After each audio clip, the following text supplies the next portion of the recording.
Hello everyone, मैं आपका दोस्त आपका मित्र जय आज फिर आपके साथ जुड़ चुका हूं। जैसे कि मैंने आपको कल प्रोबेशन ऑफ ऑफेंडर एक्ट का पार्ट 1 समझाया था, जिसमें हमने बहुत ही अच्छे से एक इंट्रोडक्शन समझा। बहुत ही अच्छे से हमने समझा कि प्रोबेशन या फिर परिवीक्षा होता क्या है, भर्त्सना एडमोनिशन होता क्या है, ये भी हमने कल बहुत अच्छे से समझा। तो आइए इसका प्रोसीजर समझते हैं कि इसकी प्रक्रिया क्या है और इसके प्रक्रिया में क्या चीजों की जरूरत पड़ती है।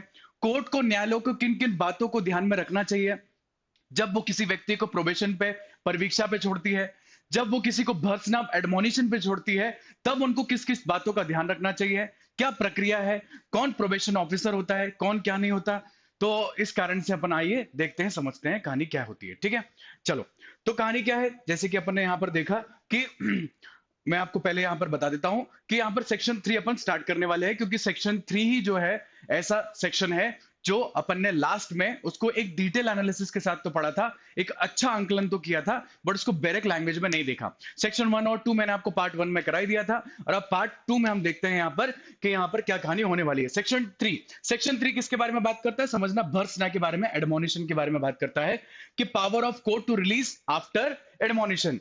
भर्त्सना पर किसी को या चेतावनी पर किसी को जो है छोड़ा जाए, मतलब डांट फटकार लगा के किसी को छोड़ना, ये मैंने आपको पार्ट 1 में ही बताया था कि भर्त्सना मतलब, एडमोनिशन मतलब क्या होता है, किसी को डांट फटकार लगा के छोड़ देना। भाई कोई कन्विक्टेड है, कोई अपराधी है, कोई अपराधी किसी ने किया, उसके बाद उसको भर्त्सना पर छोड़ दिया जाए, डांट फटकार लगा के छोड़ दी जाए, रादर देन उसको जेल की जाए। ये हमारी प्रक्रिया यहाँ पर होती है। समझते हैं एडमोनिशन क्या है। लिखा है एडमोनिशन एक वार्निंग होती है, ये मैंने आपको कल भी बताई थी, कल वाले लेक्चर में, कि एक जो है ये फॉर्मल वार्निंग होती है, एक औपचारिक चेतावनी होती है, जहां पर अपन ये बात समझते हैं कि एडमोनिशन होती क्या है। ठीक है भाई, चेतावनी देके, वार्निंग देके, या भर्त्सना पर, या फिर एक बार समझा के, रेप्रिमांड करके आपको छोड़ दिया जाता है, आपको जेल नहीं भेजा जाता, और यहाँ आपको एक काइंड ऑफ माफी भी मिल जाती है। समझना।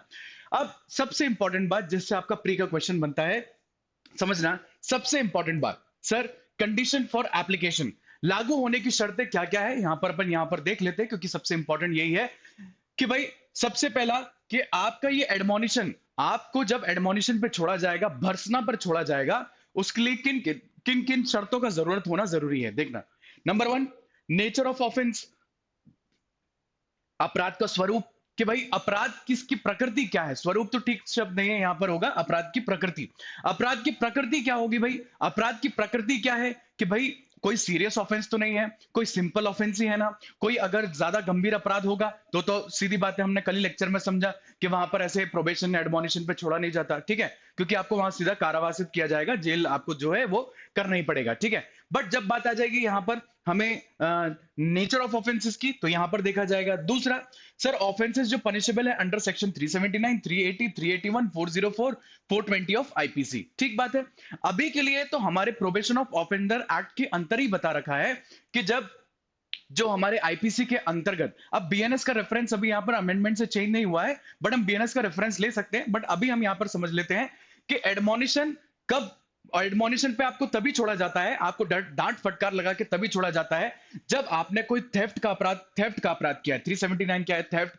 380 क्या है, ड्वेलिंग हाउस में थेफ्ट। 381 क्या है भाई, कि आपने क्लर्क और सर्वेंट द्वारा जो थेफ्ट किया जाता है वो। और 404 और 420 ये चीटिंग और मिस अप्रोप्रिएशन के कुछ सेक्शंस हैं, जहां पर ये है कि आप मिस अप्रोप्रिएशन या फिर आप चीटिंग या फिर थेफ्ट, जो वेरियस एसेट्स ऑफ थेफ्ट है, बहुत सारे पहलू जो थेफ्ट के होते हैं, उन प्रकार के थेफ्ट अगर आप करते हो, और यही अपराध अगर आप करते हो, साथ साथ में अगर आप देखना, आपके पहले और कोई ऐसा अपराध आपने किया हो कि जो दंडित है 2 साल तक, 2 साल से ऊपर नहीं, अप टू 2 इयर्स। ठीक है, तो समझना मैं आपको क्या समझाना चाह रहा हूं कि भर्त्सना पर किसी व्यक्ति को तभी छोड़ा जाता है जब उसने 2 साल तक के कोई अपराध किया होगा, और जो अपराध की इंप्रिजनमेंट, कारावासित कितना होगा, 2 साल तक का ही होगा, पहली बात। दूसरी बात, या उसने थेफ्ट या उसने क्रिमिनल मिसअप्रोप्रिएशन किया हो, या उसने कोई चीटिंग का अपराध किया हो, बस तब तक ही उसको छोड़ा जा सकता है, मतलब इन्हीं चीजों पे, इन्हीं ग्राउंड्स पे छोड़ा जा सकता है, दैट्स इट।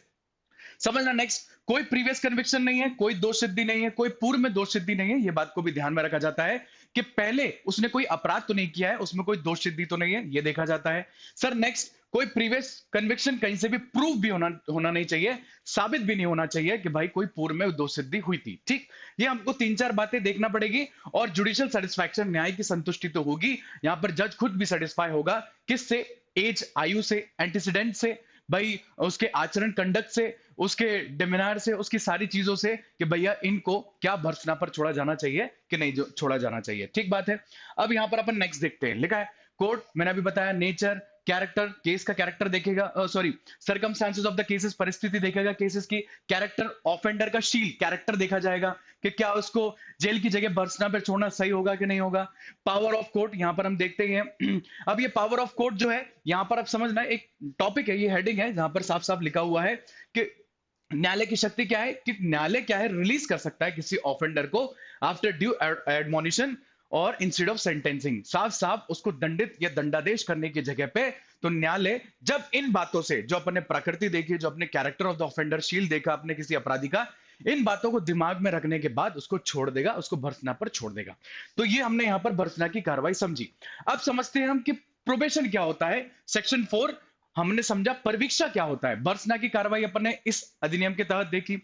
सेक्शन 4 में बताया जाएगा परवीक्षा की कार्रवाई क्या होती है। तो यहां पर समझना, offender is released on bond not sentence immediately and is given on opportunity to reform. ठीक है, क्या भाई जब भी किसी को प्रोबेशन पे छोड़ा जाता है, कभी जिस मजिस्ट्रेट को उचित लगे तो वो बंद पत्र एक बॉन्ड पे भी उसको छोड़ देता है और उसको बोलता है कि आपको एक सुधार का मौका दिया गया है। बट अगर आप फिर भी कोई बाद में अपराध करने की कोशिश करते हो या अपराध कर कारित करते हो तो यहां पर आपको दंडित जो है वो किया जाता है। ये बात यहां पर आप समझना। ठीक है, चलो यहां पर समझना कंडीशन। अब ये प्रोबेशन कब कब लगता है, जैसे अपन ने वहां पर कंडीशन समझी कि सर एडमोनिशन के लिए क्या जरूरी है, थेफ्ट आपने अपराध किया हो, आपने मिस अप्रोप्रिएशन किया हो, आपने अगर कोई अपराध 420 वाला किया हो, अपना चीटिंग वाला, तो ठीक है, तो ठीक है भाई, तभी आपको भर्त्सना पर छोड़ सकते हैं। इससे गंभीर अपराध अगर आप करोगे तो आपको भर्त्सना पर नहीं छोड़ेंगे। फिर अपन ने समझा कि भाई और भी जो अपराध होते हैं, अन्य अपराध जो होते हैं ऑफेंस, जिनकी 2 साल तक का जो है कारावास जहां पर किया जाता है, तो उन्हीं पर आप एडमोनिशन पे छोड़े जा सकते हो। अब यहां पर देखते हो प्रोबेशन पे कैसे छोड़ा जाएगा। तो पहली बात वही नेचर का, जो हमारा नेचर होता है ऑफेंस का, नेचर की प्रकृति, सॉरी नेचर की प्रकृति बोल रहा हूं, अपराध की प्रकृति को देखा जाता है, नंबर 1। नंबर 2, ऑफेंस जो है वो पनिशेबल नहीं होना चाहिए। यहां से आपका प्री का क्वेश्चन बनेगा कि आपको जो दंड जो है, जो पनिशमेंट है, जो शास्ति है, वो आपने जो ऐसा अपराध ना किया हो जहां पर शास्ति कोई मृत्यु दंड है, यहां पर डेथ पनिशमेंट है, या फिर इंप्रिजनमेंट ऑफ लाइफ है, आजीवन कारावास है। तो मैं आपको सिंपल शब्दों में बता दूं कि परिवीक्षा पे किसी व्यक्ति को तभी छोड़ा जा सकता है बस उसने वो अपराध ना किया हो, वो अपराध जो अपराध कोई मृत्यु दंड, कोई डेथ पनिशमेंट देता है या लाइफ इंप्रिजनमेंट, आजीवन कारावास देता है। तो ये बात आप याद रखना। ठीक। थर्ड, जुडिशियल ओपिनियन, न्यायालय की जो राय वो तो इंपॉर्टेंट यहां पर होती है। अदर चीजें कौन सी कंसिडर की जाती है, सिंपल कि circumstances of the case, offender के कैरेक्टर, नेचर, एज, एंटीसीडेंट्स, ये सारी चीजें तो देखी ही जाएगी, तब जाके अपराध में जो है यहाँ पर अपराध जो है यहाँ पर अपराध में उसको कोई जेल की जगह पे उसको आप नॉर्मली प्रोबेशन पे, परिवीक्षा पे जो है वो छोड़ दोगे। ठीक है, समझना। अब कोर्ट ऑर्डर कैसे करेगी भाई, ऑफेंडर को रिलीज कर देगी, बॉन्ड पे, बंद पत्र पे कर देगी, है ना, विद और विदाउट श्योरिटी कर देगी, और पीरियड जो है वो 3 साल से ऊपर का नहीं होगा। बॉन्ड का पीरियड है ना, जो बॉन्ड कंडीशन ऑफ बॉन्ड, जो बंद पत्र भरवाया जा रहा है वो 3 साल से ज्यादा का बंद पत्र नहीं भरवाया जाएगा, ये यहां पर बात की गई है। और कंडीशन उस बॉन्ड में क्या होगी, उस बंद पत्र में कंडीशन क्या होती है कि आपको जब बोला जाए तब आना पड़ेगा भाई, अपीयर होना पड़ेगा जब बोला जाए। आपको पीस मेंटेन करके रखना है, कीप पीस, यहां पर आपको गुड बिहेवियर रखना है। तो ये बात यहां पर देखी जाती है। अब समझना कि जब भी न्यायालय को लगता है कि किसी व्यक्ति ने कोई अपराध किया है और वो कन्विक्ट हो चुका है, मतलब वो दोष सिद्ध हो चुका है, ठीक है, तो समझना कि दोष सिद्ध होने के बाद उसको प्रोबेशन पे छोड़ रहे हैं, जेल में ना भेजते हुए प्रोबेशन पे छोड़ रहे हैं, मतलब परिवीक्षा पे छोड़ रहे हैं या भर्त्सना पर छोड़ रहे हैं, एडमोनिशन पे छोड़ रहे हैं। तो जब भी जेल में ना भेजते हुए प्रोबेशन, परिवीक्षा पे छोड़ना जाना चाहिए, तो यहां एक परिवीक्षा अधिकारी होता है जिसको बोलते हैं प्रोबेशन ऑफिसर। तो उस प्रोबेशन ऑफिसर की एक रिपोर्ट को भी कंसीडर किया जाता है, एक प्रतिवेदन को भी कंसीडर किया जाता है, और वो रिपोर्ट आपको कहां मिलेगी, ये लिखा हुआ देखो यहां पर कि प्रोबेशन ऑफिसर्स रिपोर्ट, कि कोर्ट जैसे ही प्रोबेशन का आदेश देने वाला होता है या आदेश देने से पहले प्रोबेशन ऑफिसर जो परिवीक्षा अधिकारी होता है उसकी एक रिपोर्ट, उसकी एक प्रतिवेदन को भी चेक करेगा कि ये रिपोर्ट में क्या पता चलेगा कि भाई जिसको परिवीक्षा पे छोड़ा जा रहा है वो कोई व्यक्ति कहीं ना कहीं अपनी आइडेंटिटी तो नहीं छुपा रहा, कोई आदतन अपराधी तो नहीं है, कोई हॉबिचुअल ऑफेंडर तो नहीं है, कोई सस्पेक्टेड पर्सन तो नहीं है, या कल को बहुत बड़ा अपराध कर सकता है, या एब्सकॉन्ड हो सकता है, भाग सकता है। तो ये सारी चीजें इस रिपोर्ट में मेंशन रहती है तो कुल मिला के न्यायालय को जब ऐसा आदेश देना होता है परिवीक्षा का, उससे पहले उसको कुछ बातों को कंसिडर करना पड़ता है और एक प्रोबेशन ऑफिसर की एक रिपोर्ट भी थोड़ी सी कंसिडर करनी पड़ती है। ठीक, चलो नेक्स्ट समझते हैं। यहाँ पर पावर टू ऑर्डर कंपनसेशन, मैं अब आपको यहाँ पर एक बात बता दूं, ठीक है। यहाँ पर एक छोटी सी बात आपको यहाँ पर बता देता हूं, एक सेकेंड। देखो, जब भी यहाँ पर किसी को परिवीक्षा पर, एक मिनट, हाँ, देखना, ये हमारा जो प्रोबेशन ऑफ ऑफेंडर एक्ट है, प्रोबेशन ऑफ ऑफेंडर एक्ट है, इस प्रोबेशन ऑफ ऑफेंडर एक्ट के तहत 3 आदेश आते हैं, ठीक है। 3 आदेश आते हैं, समझना। सबसे पहला मैंने अभी आपको समझाया, एडमोनिशन, ठीक है। एडमोनिशन जिसको बोलते हैं भर्त्सना, ठीक है। ये कहां पर है सर? सेक्शन 4 पे, ठीक। ये कुछ अपराधों के लिए सर, जैसे कि थेफ्ट वाला अपराध देखा अपन ने, ठीक है, जैसे मिस अप्रोप्रिएशन ऑफ प्रॉपर्टी वाला अपराध देखा, ठीक है। और सर 2 साल से जिनका दंड ऊपर नहीं है, मतलब कोई कारावास से ऊपर नहीं है, तो वहां पर अपन ने ये देखा। दूसरा अपन ने देखा कि दूसरा आदेश पारित किया जाता है जिसको बोलते हैं प्रोबेशन, जिसको बोलते हैं परिवीक्षा। ये कहां पर मिलता है सर आपको? सेक्शन, सॉरी, ये सेक्शन यहाँ पर 3 है और ये सेक्शन यहाँ पर सेक्शन 4 है, ठीक है। ये प्रोबेशन पे जो छोड़ा जाता है, परिवीक्षा पे जिस व्यक्ति को छोड़ा जाता है, तो वहां पर बस उस व्यक्ति ने डेथ और लाइफ इंप्रिजन वाला कोई अपराध ना किया हो, बाकी तो ठीक बात है। मैंने आपको 401 का सीआरपीसी भी बताया, जहां 21 साल से ऊपर का व्यक्ति, 21 साल से कम का व्यक्ति, जिसने भी वो लेक्चर नहीं देखा पार्ट 1 वाला, वो आप प्लीज एक बार रेफर कर लेना, ठीक। और तीसरा आदेश जो आता है जिसको बोलते हैं कंपनसेशन, क्या बोलते हैं इसको? कंपनसेशन। सर ये भी आदेश आता है क्या? बिल्कुल, प्रतिकर भी दिया जाता है, ये बात समझना। कंपनसेशन ऑर्डर भी दिया जाता है, कैसे समझते हैं? देखो, ये 3 आदेश आते हैं, यहां पर मैंने आपको बता दिया, समझना। देखना कि कंपनसेशन प्रतिकर मतलब कि छोड़ना, मतलब प्रोबेशन पे, प्रोबेशन या उस पर छोड़ना, भर्त्सना पर छोड़ने का मतलब ये नहीं है कि पीड़ित को मुआवजा नहीं मिलता है, ठीक है। अगर देखना, एक समझना एक मेरी बात को, कि अगर मान लो किसी ने चोरी की, ठीक है, अब चोरी में वो, उसको दंड भी दिया गया, उसको पनिशमेंट भी मिल रही है, वो दोषित भी हो गया, कन्विक्टेड भी हो गया। अब कोर्ट क्या कर रही है? रिफॉर्मेटरी एक प्रोसीजर अपना रही है, उसको उसको सुधार के लिए एक मौका दे रही है, इसलिए परिवीक्षा पे छोड़ रही है या एडमोनिशन पे, भर्त्सना पर छोड़ रही है। तो समझना कि सामने वाला जिसकी चोरी हुई है भाई, वो तो पीड़ित है ना, वो तो ये बोलेगा ना कि आपने उसको जेल की जगह ऐसे ही छोड़ दिया, सुधार के लिए ऐसे ही छोड़ दिया। तो भाई ऐसे व्यक्ति को अगर कोर्ट को उचित लगता है तो कंपनसेशन भी कोर्ट जो है वो दिलवा सकता है। यहां पर देखो आप, ये लिखा हुआ है प्रतिकर, यहां पर उस व्यक्ति को प्रतिकर भी दिया जा सकता है। लिखना, क्या न्यायालय कर सकती है? जब कोर्ट सेक्शन 3 एडमोनिशन या सेक्शन 4 जो अपन ने प्रोबेशन पढ़ा है के तहत ऑफेंडर को रिलीज करती है, तो साथ साथ में अगर कोर्ट को उचित लगे तो वो ऑफेंडर को प्रतिकर, वो सॉरी, वो उस व्यक्ति को, जो हमारा कौन सा व्यक्ति है भाई? पीड़ित व्यक्ति को, है ना, तो उसको भी जो है क्या दिलवा देगी? कंपनसेशन का जो है वो दिलवा देगी, और बोलेगी किससे? जिसको ये छोड़ा जा रहा है परिवीक्षा पे या जिसको एडमोनिशन पे छोड़ा जा रहा है, उसको बोलेगी आप कंपनसेशन दो। क्यों? क्योंकि ऑफेंसेस से उसको क्या हुई है? कोई लॉस और इंजरी, थेफ्ट हुआ है, घर में घुसा, ताला तोड़ा था, तो ताला तोड़ना, घर में घुसना, ट्रेसपासिंग करना, ये इसकी इस क्षति का भरपाई कौन करेगा? तो यहां पर ये प्रतिकर का आदेश करेगा, जहां पर उस व्यक्ति को बोला जाएगा कि आपको भर्त्सना पर तो छोड़ रहे हैं, पर आपको यहां पर जो है प्रतिकर, आपको कंपनसेशन देना पड़ेगा।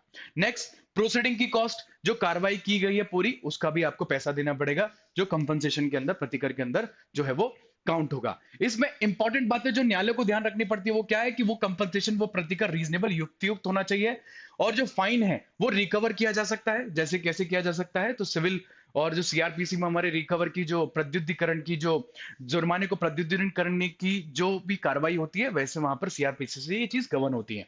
समझना, एग्जाम्पल है कि एक चोरी का मामला है, ऑफेंडर प्रोविजन पर छूट गया, ठीक है। अब कोर्ट उसे 10,000 कंपनसेशन देने का आदेश कर सकती है, क्योंकि अभी भी पीड़ित व्यक्ति को कहीं ना कहीं कुछ पैसों की जरूरत पड़ेगी, क्योंकि आपने उसको जेल की जगह पे, प्रोबेशन पे, परिवीक्षा पे, या फिर उसको एडमोनिशन पे तो छोड़ ही दिया है, ठीक है। अब समझना, यहां पर सेक्शन 6 थोड़ा सा इंपॉर्टेंट है हमारे लिए, क्योंकि इस अधिनियम में ये थोड़ा सा इंपॉर्टेंट हो जाता है। लिखा हुआ है restriction on imprisonment of offenders below 21 years. ये गोल्डन रूल है एक्चुअली, इसी इसी ऐसे नियमों के लिए और ऐसी चीजों के लिए हमारा इस अधिनियम को बनाया गया था, कि जब भी 21 साल से कम के जो यंग युवा लोग होते हैं, उनने अगर एक बार अपराध कर दिया, तो आप उनकी आजीवन भर उनको कारावासित करके बंद नहीं रख सकते, आप उसको इम्प्रिजनमेंट नहीं करके रख सकते। इसलिए ये सेक्शन 6 जो है वो रिस्ट्रिक्शन लगा रहा है, निषेध लगा रहा है कि 21 साल से कम उम्र का ऑफेंडर को जेल भेजना लास्ट ऑप्शन होना चाहिए, उससे पहले इंप्रिजनमेंट नहीं होना चाहिए, उससे पहले आप परिवीक्षा पे छोड़ दो, उससे पहले आप एडमोनिशन पे छोड़ दो। तो ये सेक्शन 6 एक रेस्ट्रिक्शन लगा रहा है, और ये बेनिफिट दे रहा है, ये एक लाभ दे रहा है, किसको दे रहा है? 21 साल से कम की आयु के लोगों को, ठीक। ठीक बात है। चलो नेक्स्ट, एज बिलो 21 ईयर्स याद रखना, और पनिशमेंट जो है, और याद रखना यहाँ पर पनिशमेंट जो है उसको जो इम्प्रिजनमेंट है वो लास्ट ऑप्शन होना चाहिए, उससे पहले उसको परीक्षा पे या फिर बचना पर छोड़ना है तो छोड़ा जा सकता है, समझना। अब सबसे इंपॉर्टेंट बात सर, सेक्शन 7 क्या बोलता है, confidentiality of probation officer report. मैंने अभी आपको सेक्शन 4 पढ़ाया था जिसमें बताया था कि परीक्षा, जब परीक्षा का आदेश कोर्ट देता है या कहीं पर कोई न्यायालय ऐसा आदेश पारित करता है, उससे पहले परीक्षा अधिकारी प्रोबेशन ऑफिसर की एक रिपोर्ट वो देखता है, तो ऐसी रिपोर्ट कॉन्फिडेंशियल होती है, ये बात यहां पर सेक्शन 7 बोलता है। और इससे कई बार प्री का क्वेश्चन भी बन चुका है कि जो प्रोबेशन ऑफिसर, जो परीक्षा अधिकारी होते हैं, उसका जो प्रतिवेदन वो जो दे रहा है वो क्या होता है, कॉन्फिडेंशियल होता है। ये बात यहां पर आप याद रखना, क्योंकि डायरेक्ट क्वेश्चन है बट बहुत इंपॉर्टेंट क्वेश्चन है, ठीक है। चलो अब यहां पर अपन देखते हैं किसके लिए सबसे इंपॉर्टेंट बात समझते हैं, यहां पर आते हैं अपन, प्रोबेशन ऑफिसर होता कौन है, परीक्षा अधिकारी होता कौन है, यहां पर इस इंपॉर्टेंट एस्पेक्ट को समझते हैं, ठीक है। समझना कि यहां पर प्रोबेशन ऑफिसर कौन होता है, देखना आप यहां पर कौन होता है, हु कौन be a probation officer, can be a probation officer, समझना। कोई गवर्नमेंट जिसका अपॉइंटेड करे या रिकॉग्नाइज करे किसी व्यक्ति को, ठीक है, जब किसी सरकार ने जिसको नियुक्त किया हो एक ऐसे व्यक्ति को, एक ऐसे रिकॉग्नाइज व्यक्ति को, तो वो व्यक्ति कौन हो सकता है, प्रोबेशन ऑफिसर, परीक्षा अधिनियम। दूसरा, अपॉइंटेड और recognise by the state government, जहां पर राज्य सरकार द्वारा अगर कोई व्यक्ति रिकॉग्नाइज किया गया हो या नियुक्त किया गया हो तो ऐसा व्यक्ति हमारा कौन होगा, probation officer. Sir recognise by the society, कोई व्यक्ति जो रिकॉग्नाइज किया गया हो, रिकॉग्नाइज सोसाइटी से, रिकॉग्नाइज सोसाइटी से, समाज से, तो वहां पर वो व्यक्ति क्या हो सकता है, बिल्कुल हो सकता है। Provided by a society, society recognise by the state government, है ना, तो परंतु वो रिकॉग्नाइज, जो रिकॉग्निशन है, जो सोसाइटी जो है वो रिकॉग्निशन, उस रिकॉग्निशन भी वहां पर मान्यता जिसको बोलते हैं वो राज्य सरकार से मिली होनी चाहिए, यहां पर ये बात है, ठीक है। एनी फिट पर्सन, कोई भी उचित या कोई भी बिल्कुल फिट व्यक्ति जो उचित लगता है उस प्रोबेशन ऑफिसर के लिए, तो वहां पर वो परीक्षा अधिकारी जो है वो बन सकता है, ठीक है। और एनी अदर पर्सन जो न्यायालय जिसको लगता है, न्यायालय को लगता है उचित कि भैया ये व्यक्ति क्या होना चाहिए, परीक्षा जो है व्यक्ति होना चाहिए, तो वो भी यहां पर हो सकता है ना, परीक्षा अधिकारी होना हो सकता है, तो वहां पर न्यायालय भी कर सकती है, ठीक है। सबसे इंपॉर्टेंट बात यहां से प्री का क्वेश्चन बनता है कि प्रोबेशन ऑफिसर को सब्स्टिट्यूट किया जा सकता है कि चेंज करा जा सकता है क्या, समझना। कोर्ट जब धारा 4 का आदेश पारित कर रही है, मतलब परीक्षा का आदेश पारित कर रही है, या फिर यहां पर समझना डिस्ट्रिक्ट मजिस्ट्रेट डीएम या मे चेंज और appoint any other probation officer at any time. कौन भाई, एक न्यायालय और एक डिस्ट्रिक्ट मजिस्ट्रेट साहब जो है वो कभी भी किसी भी समय किसी भी स्तर पर, है ना, कार्रवाई के किसी भी स्तर पर क्या कर सकते हैं, किसी दूसरे परीक्षा अधिकारी को जो है वो चुन सकते हैं, यहां पर ये लिखा हुआ है, ध्यान से समझना।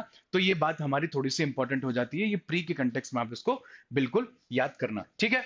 अब समझना इस प्रोबेशन ऑफिसर की एक इंपॉर्टेंट ड्यूटीज क्या होती है, क्या क्या इनकी खास खास ड्यूटीज होती है, ये अपन देख लेते हैं।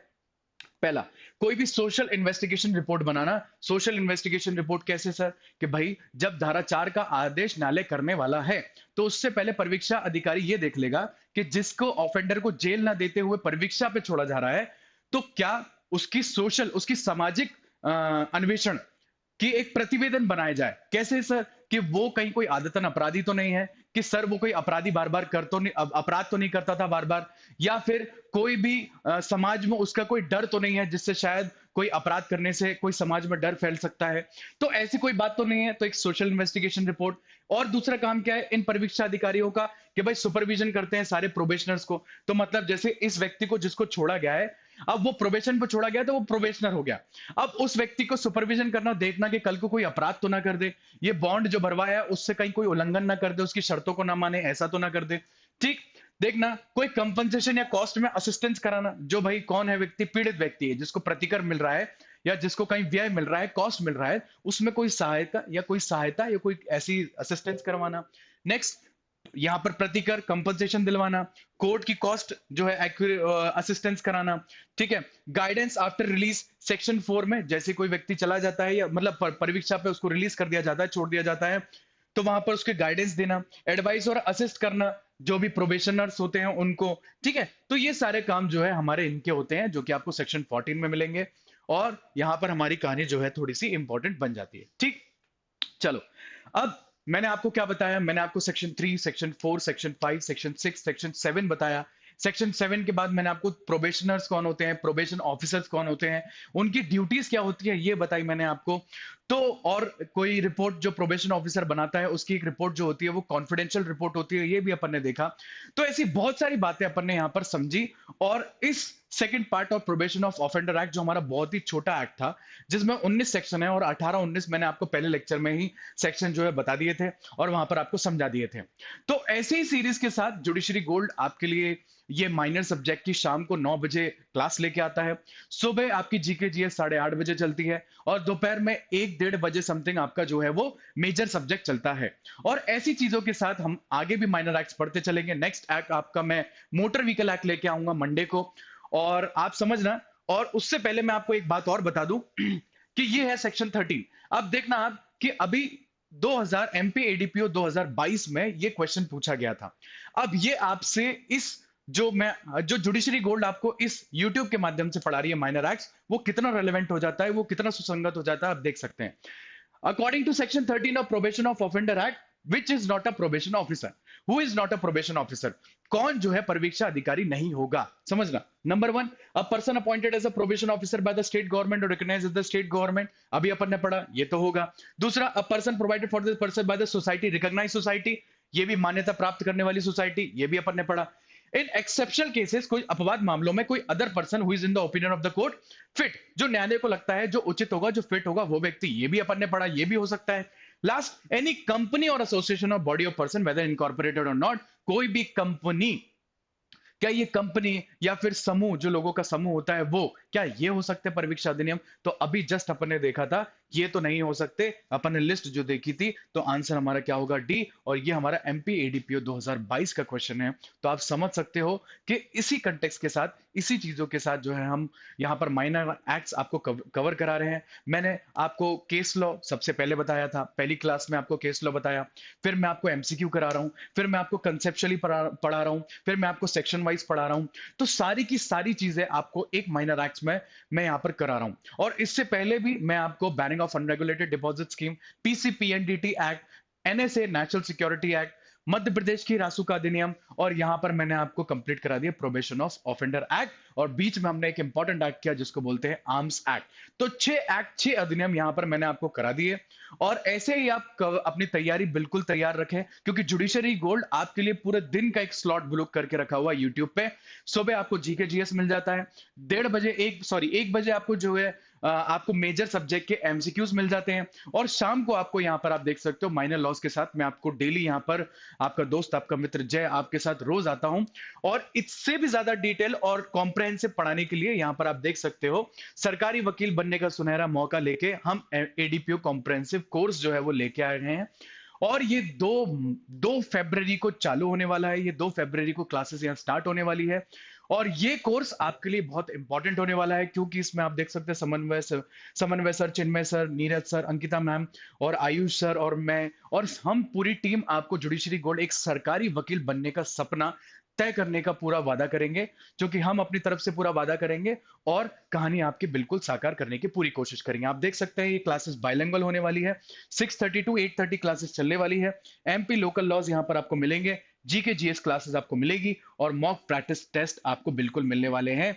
तो आप फटाफट से ज्वाइन कीजिए, किस बात की देर है, क्योंकि इससे भी डिटेल एनालिसिस के साथ, इससे भी डिटेल कवरेज के साथ हम यहां आपको पढ़ा रहे हैं, और आपको ऐसे ही फ्री एक्ट्स और फ्री लाइव सेशंस आपको रोज रात 9 बजे देते हैं। तो जुड़े रहिए जुडिशरी गोल्ड के साथ, लाइक कीजिए, सब्सक्राइब कीजिए, और कुछ भी अपडेट हो और कोई भी डाउट और इंक्वायरी हो आपको पीपीटी इसकी बिल्कुल मिल जाएगी। आप बिल्कुल जुड़े रहिए। Thank you so much for joining. Bye bye.